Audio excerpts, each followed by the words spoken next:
should be fine. I think I can still do it. Let me try to see. It's just too dark this side. Okay, yeah, I just opened it outside.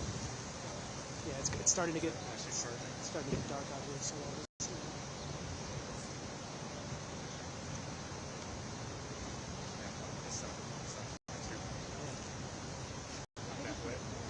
Awesome.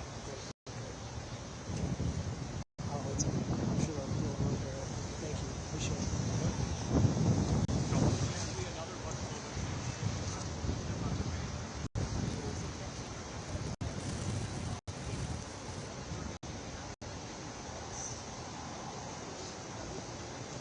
I'm in 1 minute-ish. Okay.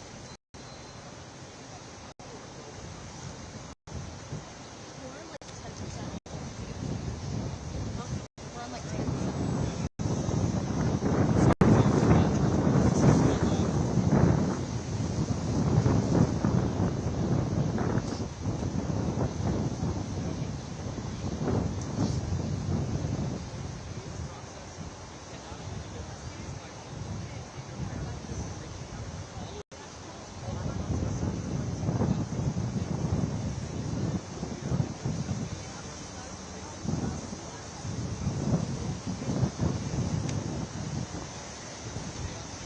Yeah, Eric, I actually did just see a couple kids of their parents right over here. They had their backpacks on. They were holding their parents' hand, and it looks like they've been reunited.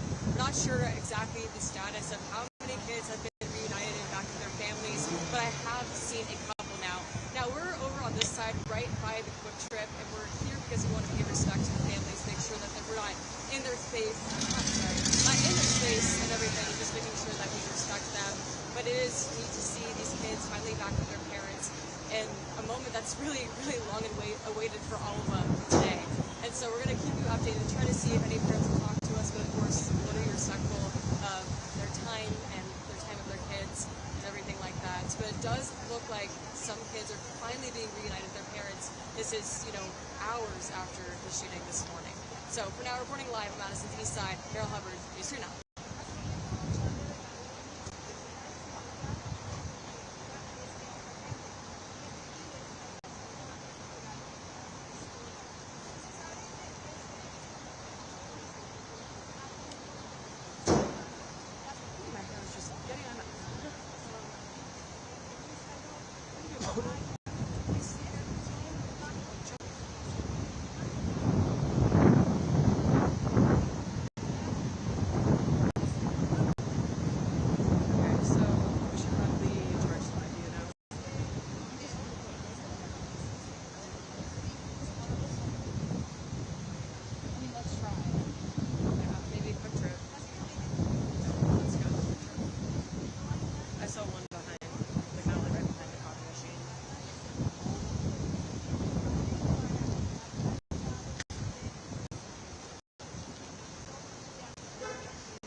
prayed and we cried because only God can give us, all three of them, go to the hospital, and we are grateful for that. You got that call at 11 o'clock this morning. My husband called me and he said, "Where were you?" I said, "I am here." And he said, "Did you hear what happened?" I said, "No." He said, "The school got shooting." I said, "No." And I just jumped and like this, got home. And I walked all over the place. By school, they didn't want me to get in. So I walked there and then they let us in.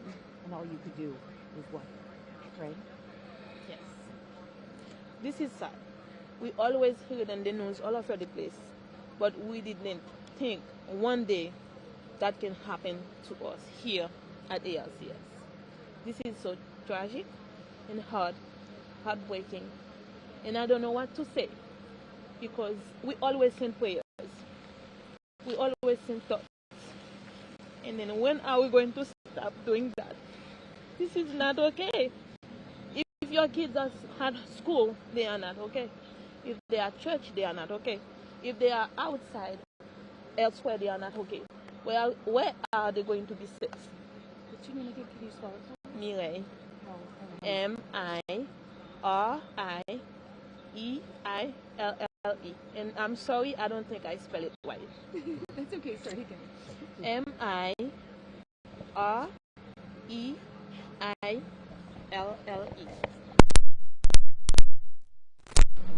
Jean hyphen CHARLEX. I'm so glad your kids are. How old And are your you have three I boys. have 14 years old and then twins. Their birthday will be on Thursday. And they 6th grade and 9th grade. Can you tell me a little bit about the school? Just what kind of students are there? What kind of community is it? I know it's a Christian school. I don't know. I know all of the students were nice, but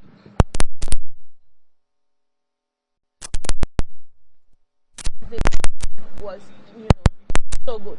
So it's shocking. Praise God. They unsuspecting anything.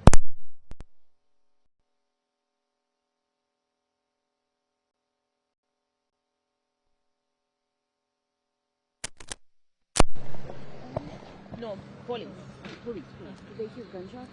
They heard just a little. What went through your head when you first heard what was happening at your child's school? My husband called me and he was crying, so that's why I was so scared, because if he called me, he was crying, that means they shot or they get hurt, it's mom, so I don't know. My mind was all over the place, to be honest with you. But at the same time, I know God was in control. So the first thing I did is just jump in and get out and then come here. What was the first thing your boys said to you when they saw you? It's okay, Mom. It's okay. And we were crying together. We prayed, and then, they squeezed me. They said, "It's okay. Don't cry." Thank you. Yeah. Excuse me, ma'am. Your sons, did I'm they? so sorry for your family. Oh, sorry, Bill. I get this. Is there Anything that you would want our state lawmakers to know about kind of how you feel about school Oh shootings? yeah, we will eventually, because this needs to stop. Because we cannot just, parents need to stop crying for those stuff. It's unbelievable. You cannot send your kids to school, and then like couple hours later they call you, "Come get your kids," or he's in the hospital or in funeral room, whatever. This needs to stop. We got enough of it. It needs to stop. So yes. Did they give you any information? Is it a targeted shooting at all? or No, was it we don't have random? any information at all. We Your don't. sons, were they evacuated right away to here, or how long did they stay in the school? I don't know, because we were here. They just give them to us right now. Oh, wow. So they were at church. We don't know anything about it. They didn't say anything. What was it like waiting that long? Since 11 till now, I was there. Waiting at the school, and your three boys are okay? Yes, thankfully. Mentally, no. They were at school, and they have friends who probably died in teacher. But yeah, they didn't injured or anything. Yeah. What are the ages of your students? 14, and they will be 12 this Thursday. So it's K through 12, kids through all different grades there. Yes. Did your sons tell you, did they hear or see anything? They didn't see, but they heard the shooting, maybe, just a little bit. They could hear gunfire?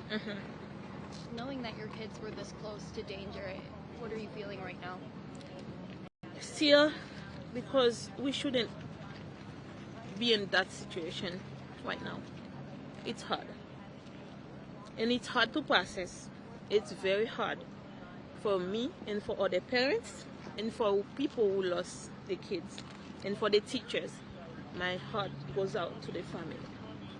You waited for hours to see your boys. When you were finally able to see the three of them, describe that reunion to me. What was it like? It's joyful and tearful at the same time, because one of them could be there dying, or all three of them got out safely.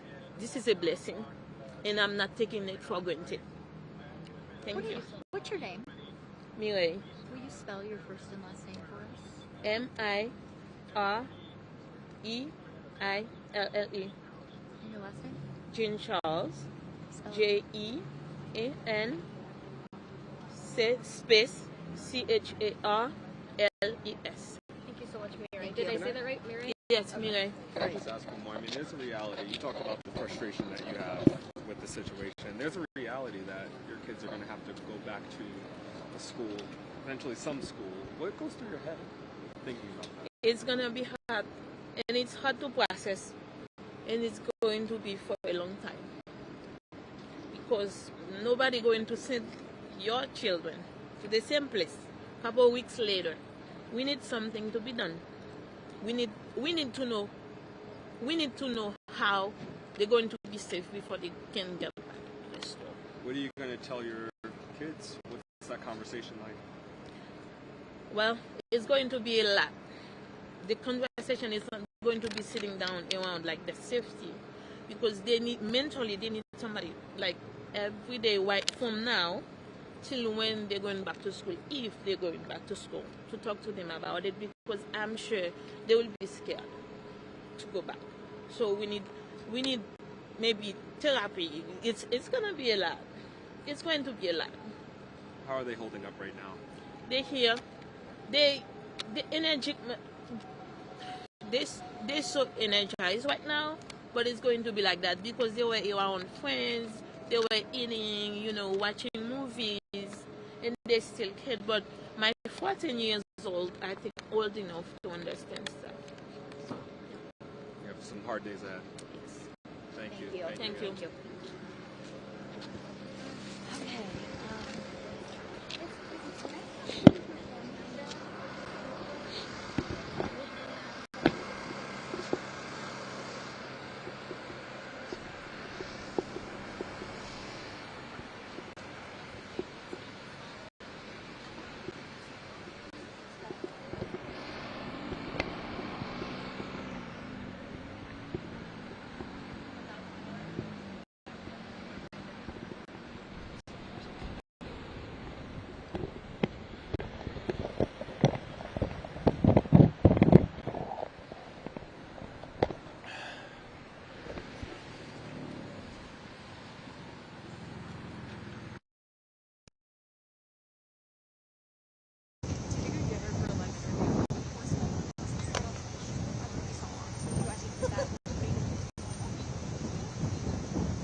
Yeah, so we've seen a lot of families across the street unifying together, but then here at the Quick Trip page, you saw another parent and her boys come up, and they've finally been unified after hours of being apart and after hearing about the shooting.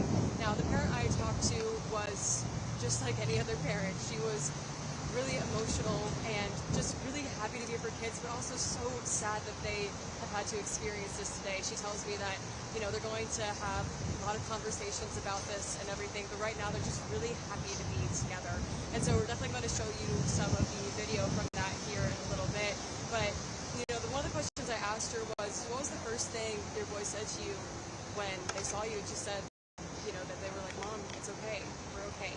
And that's what it's important to them right now. Of course, there are people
it is.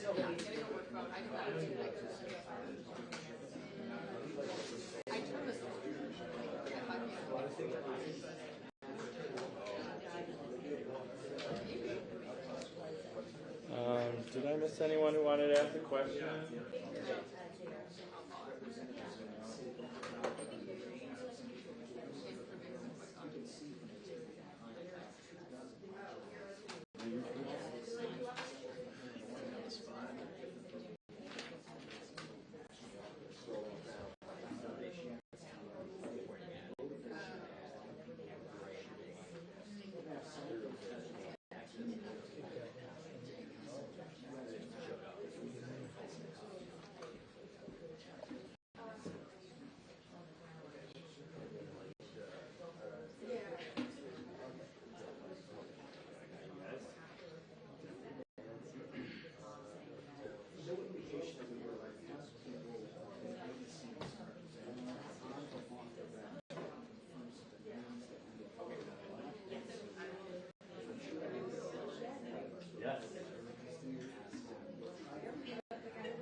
Okay, so we got a slight change. So Police Chief Barnes, and then there is a representative from the school, Barbara Weir. She's like the director of the elementary school's operations. So they're going to be coming in. Chief Carbon will also be here, the fire chief, to answer questions. I'm going to go down the list.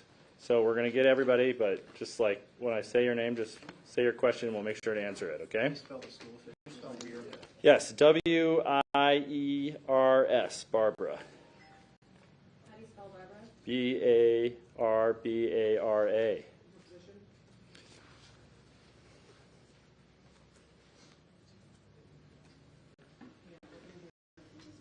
She's the director of elementary and school relations.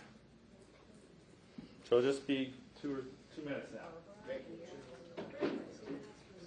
And you said W-I-E-R-S. W-I-E-R-S.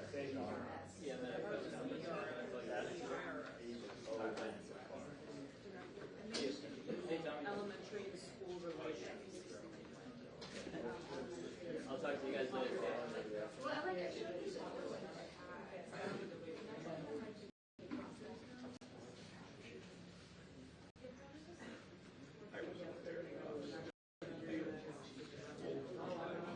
And we do have translators. If anyone needs translating for later, we have translators up there.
Again, my name is Chief Sean Barnes, Shonbarnes, with our third update of the day regarding our school shooting here in Madison, Wisconsin. Here are the latest updates. The reunification of students and their loved ones who survived this incident is complete. All student survivors have been reunified with their parents. We're still in the process of reunifying some of our staff, our teachers who selflessly stayed back to make sure our kids were okay. We're currently reunifying them with their loved ones as well. We do understand that this process of reunification may have taken a while, and parents really wanted to see their children, give their children a hug. Certainly I would as a father, but we are fortunate that that process is complete. As such, I want to thank the Dean Clinic. This clinic actually shut down their doors today in order to provide a space so that students who survived this incident could be reunified with their loved ones, and we thank them for doing this. At this time, we're still working on a motive, trying to determine why this happened. We know that there is some information that may be circulating about the shooter. I cannot, at this time, formally tell you the age or gender or name of the shooter. We do not want to compromise any part of the investigation, but it is important to note that later today at 8:30, I plan to give an additional update, and I believe at that time we may be able to give you the answers to some of those questions. Here's what we know again. We have 3 people who have lost their lives. 2 of those people were persons who were pronounced dead at the scene, and 1 while on the way to the hospital. Of the 6 injured and taken to local hospitals, 2 students remain in critical condition. Their injuries are life-threatening. A teacher and 3 other students were taken to area hospitals with non-life-threatening injuries. 2 of those victims, 2 of those survivors, have been released from the hospital. So that is an update. Officers were dispatched to Abundant Life Christian School at 10:57. I can confirm that the first officers arrived at 11 a.m. and immediately went in the building 3 minutes later. The Crime Response Unit of Dane County District Attorney's Office, assisted by the Dane County Emergency Management, and we're mobilizing our Mass Violence Critical Response Team. Once again, our Mass Violence Critical Response Team has been notified. This is a group of people trained in responding to victims of mass violence, which includes social workers, attorneys, victims, professionals, former law enforcement, and members of our community. If you need further assistance or want to know how you can help, you can contact the Crime Response Program. They have a daytime number of 608-284-6908. They have an after-hours number for those who may want to help at 608-376-0164, 608-376-0164. Pre-planned or planned shootings, we believe, are preventable. If you see warning behaviors from someone that is planning an attack, say something, do something. And you can report this at 1-800-MY-SUSO1, 1-800-MY-SUSO1. At this time, joining us is Director of Advancement, Barbara Weir. Thank you. I understand there's questions regarding the school. We're happy to answer those to the best of our ability. We have been incredibly supported by Madison Police, Madison Fire, and the paramedics. They have been absolutely amazing to us. It was quite an afternoon for the reunification process, and we had so many people stepping up to help. Our families were amazing in their patience as we worked through this. We are so grateful, from the president up to the governor, the mayor. We have had so much support.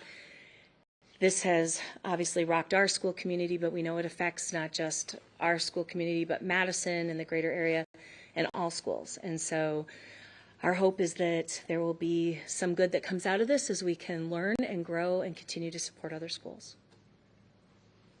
Okay, we'll take questions. Scott, you got first crack at it. Chief, can you give us any details about if there are any warning signs that premeditated this, either at the school or with the family or elsewhere, that would have caused any red flags?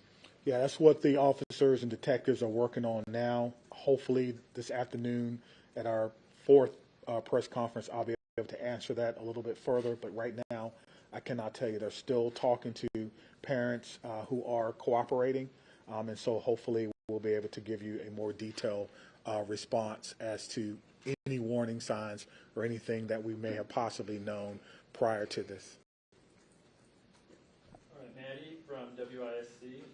There's been heavy police presence at a home on the north side. Can you confirm if that's related to this? I can confirm that it is related to this and everyone is cooperating. And so hopefully later today, if you stick around, we'll be able to give you more information about that and what we may have learned from that process. Again, this is a situation where students, teachers were injured and killed, and everyone wants to cooperate. Everyone wants to give as much information as they can so we can piece this together for our community. Thank you. Okay, Phoebe from Wisconsin Watch. Yeah, hi, Chief. So accounts online are sharing doctored and debunked photos to push a narrative about the identity of the shooter that goes far beyond what has been released publicly. Can you respond to that, and can you also say what effect that has on either the families of the victims or the public's trust in the law enforcement investigation if what you say contradicts this this narrative that's on social media? Absolutely. Social media is something that, quite frankly, I can't control, and neither can anyone in this room.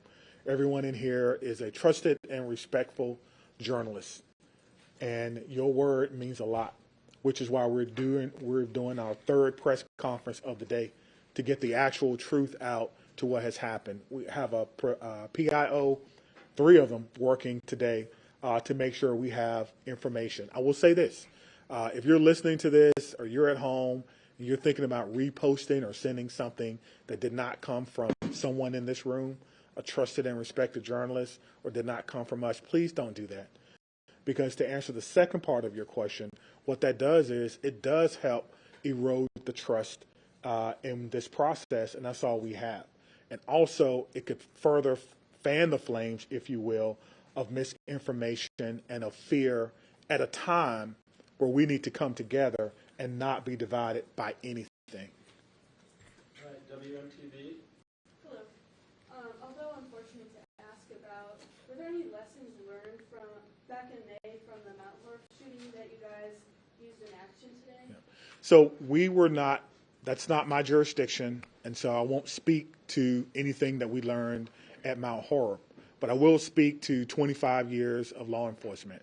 What I've learned is that every opportunity is an opportunity to grow, do better, and train. This department trains constantly on this thing. I spoke about it earlier. We train as far recent as actually today, because our set medics were training at the training center 3 miles away, and their training day can turn into an actual response. So as far as the incident at Mount Horeb, it wasn't my jurisdiction.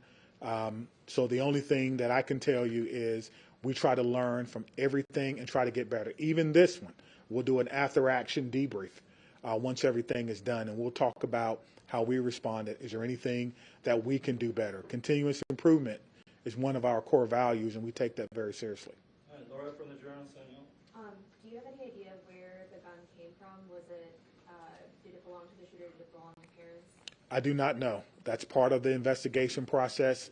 We're trying to determine that. We're lucky to have great partners at the ATF. They obviously have a program that you're all aware of called the TRACE program. And so we're working with them to try to find the origin of this, and I have no doubt that we'll be able to do that with their help. They are amazing partners along with our partners from the FBI. It was a handgun, right? Did you confirm? I confirmed earlier it was a handgun. WKOW Madison. Okay. All right, Cody. Yeah, can I ask Barbara a question? Yes. Is that okay? I'm just curious, what kind of safety protocols are in the school? Do you have metal detectors, police on staff, kind of anything like that? And does this kind of change the way things will be looking for? I know it's kind of early to ask. Sure. We're a small private Christian school here on the east side of Madison. We serve 3K to 12.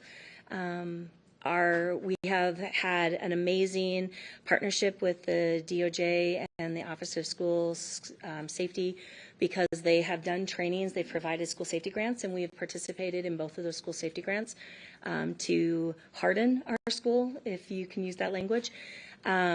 We do not have metal detectors, but we do have a number of security protocols in place. We have always been told not to share our security protocols with publicly because then those who might want to do harm will know your security protocols. But the students are aware that there are cameras in the building, and we do monitor those regularly in the offices so that we know what is happening in the hallways. We also have other safety measures throughout the building, but as to a metal detector, no, we do not have.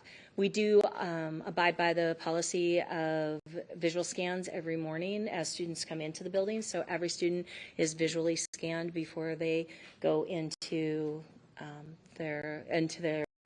up to their locker spaces or into their classrooms. How many students are there? 420, 3K to 12. Lucas from the State Journal. What part of the school did the shooting happen in? Say again. I said, what part of the school did the shooting happen in? It happened near the, so the school is obviously segregated into sections. I'm told that it happened at a period of time when the transition was complete. Students were where they were supposed to be, near classrooms in the hallway. I did not, again, go into the school, so I don't know the exact nomenclature of where it happened, but it happened in the learning part of the school. So once... Speak to that, maybe the specifics of the layout of the school. Yeah, because we're still investigating, we'll just leave it at that. Thanks. All right, Sarah from WPR. You mentioned that the school has a partnership with the Office of School Safety with the Wisconsin Attorney General's office. Did police have access to blueprints at the school as a result of that partnership, and how did that, if so, form the police response? Do you want to speak to that? We do have we had that all uploaded. I don't know what the police did. I can't speak to that. Okay. Do you want to? So, okay. I can speak to the blueprints and the maps. We do have those uploaded as part of our reporting to the Department of Justice and the Office of School Safety. How they were used, I don't know. I do know that the police were going through and they were working with staff to secure the different areas, and that they did have maps. So whether those are the blueprint maps or what they were using, that I can't speak to, but I do know that they did have maps. Just to clarify, when you said visual scans, is that sort of like looking the student up and down, or is that going through a scanner device? It's a visual scan where we look at the student to see if there's anything unique or unusual in them. All right, Ken from WKPT. Sure. If I could get Barbara back real quick, I'm so sorry.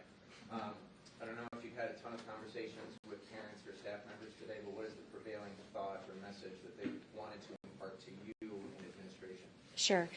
I've had the opportunity to speak to the parents at the reunification site a couple of different times. The families that I did speak to mostly were, as you would expect at Abundant Life, they were supportive. They were amazingly patient and kind. They were offering repeatedly, we're praying for you, we're praying for our family, because at ALCS we call ourselves the Challenger family. We see ourselves as a family, not just a community. And whether their child was affected by this or not, they were affected by it, because what affects one part of the body affects all, as we know the Bible says. And so we hold that dear. We also have a very strong faith in our community that in spite of tragedy, God is working, and we believe that God is good in everything and that he turns beauty for ashes. And so I had a number of families who mentioned that to me, that this wasn't a surprise to God and that he's going to do something mighty with it. And so we're holding on to those words, and we're continuing to believe and trust in him. He is our foundation at Abundant Life Christian School.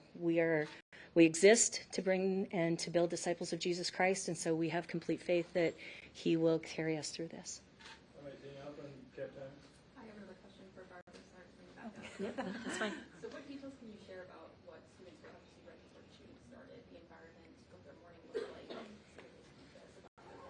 So some of this is part of the investigation. So I think there's limited things that I can say at this time.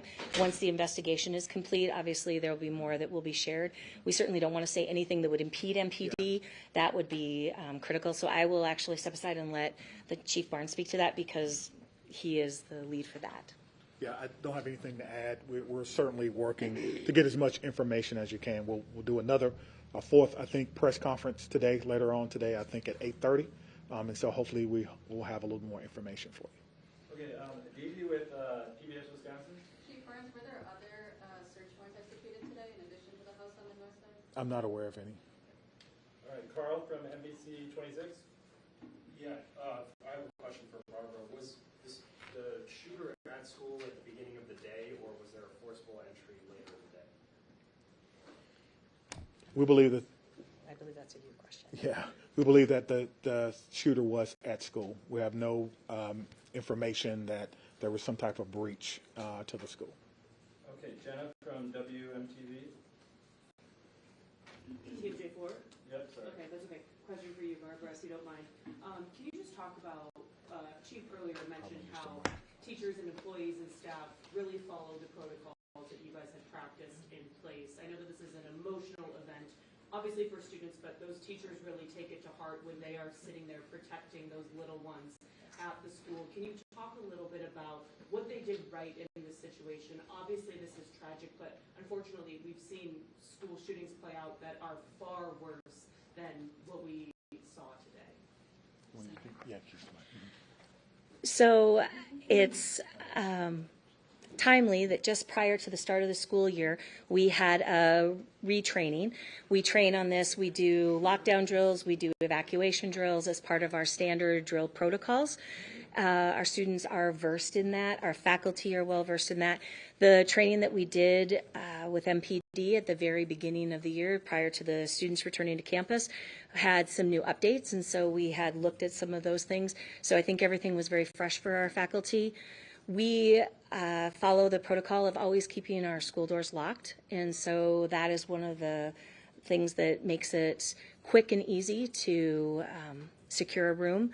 I was actually teaching at the time, and so following those protocols as a teacher would do, we take care of making sure the door is secure, we shut the door down, we get the students to a safe part of the room, and we prepare. The students handled themselves magnificently. I cannot tell you how well our students did in that process. They were clearly scared. When they realized, when we practice, we always say, this is a drill, it is just a drill. When they heard lockdown, lockdown, and nothing else, they knew it was real. But they handled themselves brilliantly. And our faculty, kudos to them for following the protocols, keeping their students safe, doing what we have been trained to do. And so much credit of that goes to the Department of Justice and the Office of School Safety. We have been through a number of trainings by them, and we follow their standards. And while we had never hoped to actually employ them, today they helped keep students safe. We have additional comments. I'm Trish Kilpin, the Director of the Office of School Safety at Wisconsin DOJ. And I just would like to reiterate something Chief Barnes had mentioned earlier, and that is that targeted violence is preventable. That when somebody conducts a school shooting, they don't simply snap. They don't just decide one day to engage in this egregious behavior. Instead, they make a decision and start research and planning towards an act of violence. And when they're on that pathway to violence, they often demonstrate observable behaviors that others notice. 82% of the time, somebody knows about a school shooter's plan to attack a school. So I encourage all in the community, students, parents alike, to report to Speak Up, Speak Out Wisconsin, our 24/7 call center, where we do receive concerns about planned school attacks and deliver them locally to local law enforcement and schools to intervene to prevent violence. Can you say and spell your first and last name, please? Trish Kilpin, TRISHKILPIN, Director, Wisconsin DOJ, Office of School Safety. All right, Charlie from WRT. Yeah, this first question is for Director Weir. I know that the school was in the last days of classes before winter break. What are your school's plans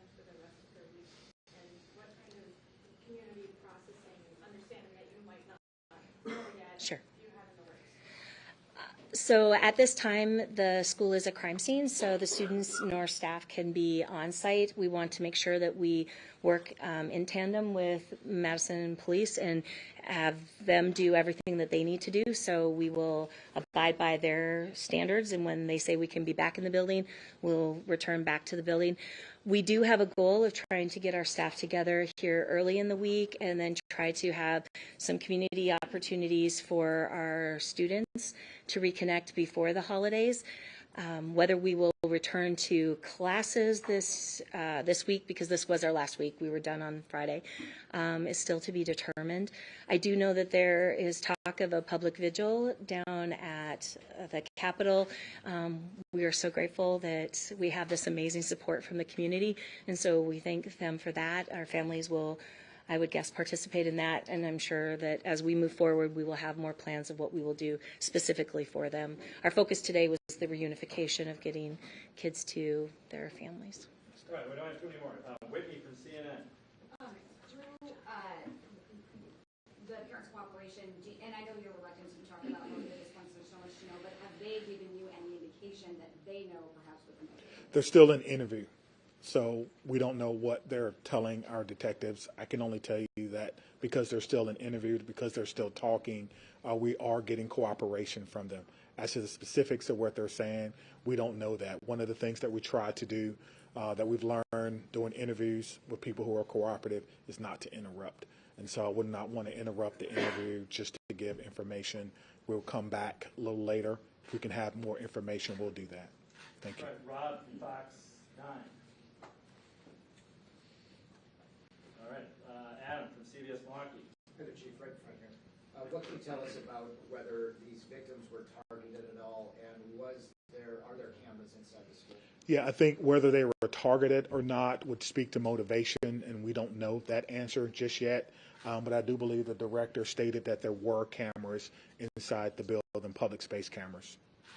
Dane from, go ahead. How many shots roughly were fired? Do you know yet? No, we do not know that. That will be a part of the forensic investigation. Our crime scene investigators will be going through that, and we have also have been offered help from the FBI if we needed additional help to actually process the scene as well. But right now, that's a question that we really cannot answer. Okay, Nick from WISN. Is anyone in custody, and is there any reason to think that there was anybody else involved? There is not, no. Brett from Fox 6. Were there any other weapons or any notes left behind? Not that I'm prepared to share now. Bob from ABC News. Good. Yeah, we were wondering where the mayor is right now and what is more important for her than attending this press conference. She was here earlier. She gave her statements, which I thought were very appropriate. We're going to do multiple press conferences, and so we want the focus to be on information for the community that's going to come from the police department. So that is what I will tell you. She was here earlier, and maybe you missed it, but she was here. And I also want to say that I do not know that. I do not know that, but I do know she was here when we had our main press conference. Additionally, we have been receiving a lot of calls. I was on the phone with the Attorney General, Merrick Garland. I know we did receive a call from the President and his office and several others from around the state, including the governor. And so we thank them for their interest in that. Okay, Mills from News Nation. This is for Barbara. Do you guys have a school resource officer? And then also, too, is the school one level, two level? When you walk in, what's that look like? Sure. Yeah. 2 levels. Sure. So we do not have a school resource officer. Again, as a small school, that is outside of our possibilities right now. We are a 2-level school, so there's 2 tiers to us. We are shaped as a giant L. We have a main entrance through that is secured during the school day.